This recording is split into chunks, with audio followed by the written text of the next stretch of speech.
ولی محمد نوري زموږ ځوان، زموږ اتل، زموږ هغه ځوان دی چې په اوس په لندن کې اوسیږي او د په افغانستان کې د یو چاودنې په ترڅ کې خپل سترګو دید هم لاس ورکړی دی، خو خپل اراده، احساس، عزم او استقامت یې لاسه نه ده ورکړی. دا په لندن کې د ځغاستو په لوبو کې د بار ونډه اخیستې ده، مډالونه لري، لاسته راوړنې لري. یو څو میاشتې مخکې ملته په خپرونه کې هم له ځان سره میلمه درلوده او هغه په همدغه حالت کې هم دا چې 2020 کال کې پیل کې دوی سیالۍ درلودې هغه تعویق ته لوېدلې، تعطیل شوي دي. په دې اړه ورسره خبرې کوو. په لندن کې د افغانانو د قرنطین پر وضعیتو سره خبرې کوو چې قرنطین وضعیت په ټولو کې څنګه دی، افغانان په کوم حالت کې دي او ترڅنګ د شاوخوا 200 کورنیو سره په مشرقي ولایتونو کې د تر خپل وس توانه پورې د غوړو وریجې او نورو خوراکي توکو مرسته کړې چې ستر شجاعت، ستره زړورتیا ده په ډېره کم امکاناتو سره.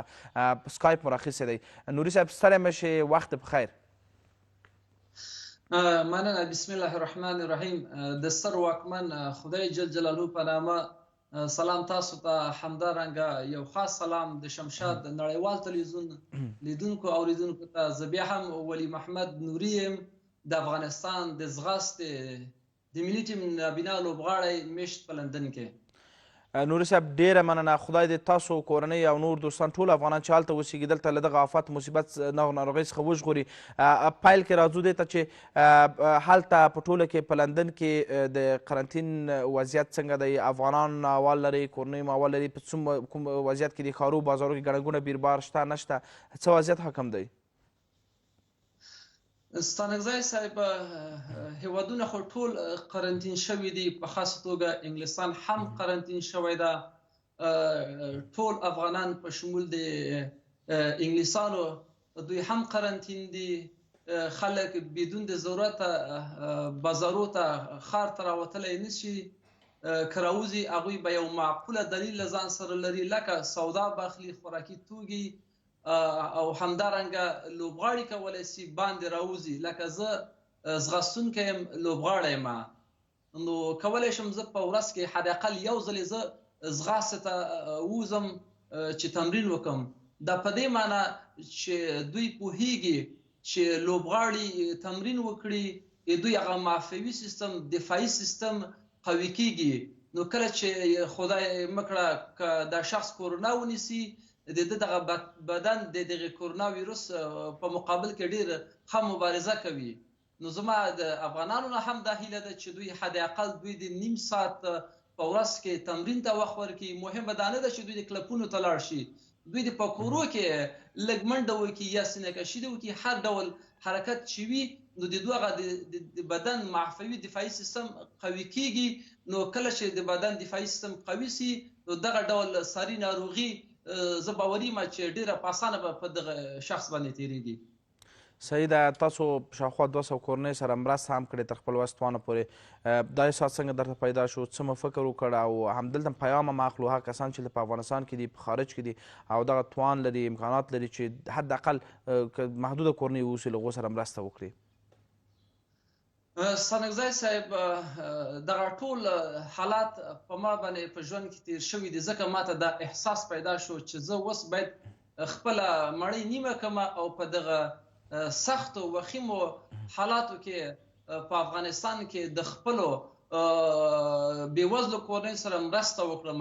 هماغه دلیل شو، هماغه احساس ماته پیدا شو چې ما په افغانستان کې په 3 ولایتونو کې په شمول د کابل، ننګرهار، همدارنګه لغمان ولایت کې رښتیا هم څرنګه چې تاسو یادونه وکړه تقریبا تر 200 کورو ما خوراکي توکي او همدارنګه نغدي مرستې وکړلې.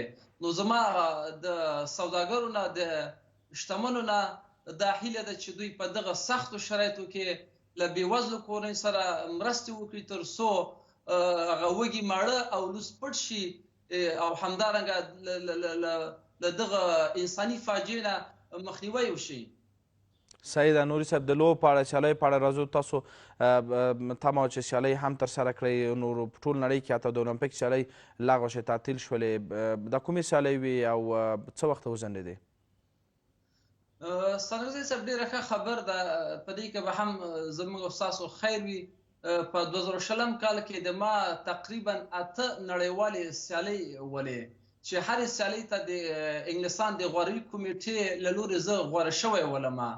نو د دغه کورونا ویروس له امله زما دغه ټولې سیالۍ کنسل شو یا تعطیل شولې، اکثریت مطلق کنسل شولې. ممکن کال ته که وضعیت ښه کال ته به ترسره کیږي او اکثریت د حالاتو سره په کتلو هغه ممکن د 2020 کال په اواخرو کې ترسره سي. زما بېلابېلې سیالۍ ولې لکه په اول د مارچ باندې په فرانسې هېواد کې په پاریس پلازمینه پاریس کې زما 21 کیلومتریزه سیالي وله، نړیواله سیالي وله. هلته زه لاړلم خو بدبختانه هغه اخر صحنې کې دا کنسل شوله. په برلین کې زما په سپتمبر کې 42 کیلومتره نړیواله سیالي وله، هغه هم موږ ته خبر راکړل شو چې هغه هم کنسل شوله. په سپتمبر په اوایلو کې په امریکا کې په ټکزاس کې هلته چې ما به د برطانیې نمایندګي کوله، پخوا کې به مې د افغانستان نمایندګي هم هلته کوله چې هغه هم له بده مرغه کنسل شوله. په انګلستان کې همدارنګه زما نورې سیالۍ ولې چې 15 کیلومتریزه سیالۍ، 10 کیلومتریزه سیالۍ، همدارنګه 21 کیلومتریزه سیالۍ، دا ټولې له دغه ناروغۍ نه له کبله کنسل شولې. صحیح ده.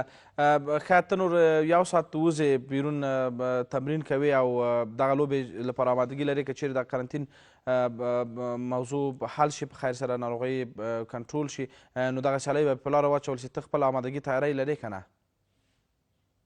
ستانکزی صاحب لوبغاړي باید په هر حالاتو کې دوی خپل آمادګي باید چمتووالی د سیالۍ لپاره ولري. خدای خو مهربانه ده که دغه د یو ځلې دا وضعیت ښه شي، د ساري ناروغي له منځه لاړه شي، باید لوبغاړی آماده وشي. زه روزمره ځغاسته کوم، تمرین کوم، د خپلو ځانګړو روزونکو سره منډې ته وځم.